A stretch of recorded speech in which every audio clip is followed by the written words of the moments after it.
ఏర్పాటు చేసి సాగునీరు అందించే విషయంలో ఒక ప్రణాళిక చేయాలని నేను పెద్దలు ఉత్తమ్ కుమార్ రెడ్డి గారు ఈనాడు మన ప్రాంతానికి వచ్చిన సందర్భంలో మొట్టమొదటిసారి వచ్చారు. వారికి నేను మనవి చేస్తూ మొత్తం కూడా యావత్ తెలంగాణ రాష్ట్రానికి సంబంధించిన అంశం ముంపు గ్రామాలు ఇక్కడ నేను పెద్దలు ఉత్తమ్ కుమార్ రెడ్డి గారిని కోరుతా ఉన్నాను. అనేక సందర్భాల్లో వర్షాలు పడ్డప్పుడు నీటి నిల్వ చేసినప్పుడు అనేక గ్రామాలు మా నియోజకవర్గంలో ముంపుకు గురవుతున్నాయి.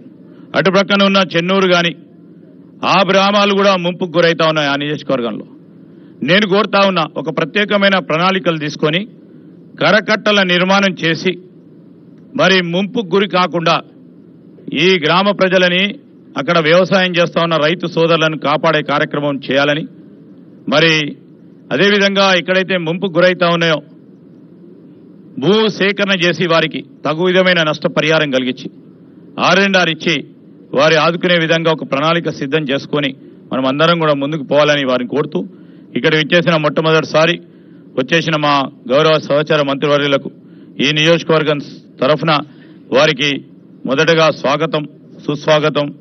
వారి డిపార్ట్మెంట్లకు సంబంధించిన అనేక అంశాల విషయంలో కూడా ఇది మారుమూల ప్రాంతం, ఇది ఒక ప్రక్కన ఛత్తీస్గఢ్ ఇంకో ప్రక్కన మహారాష్ట్ర పరిసరాల ప్రాంతాల సరిహద్దులో ఉంది.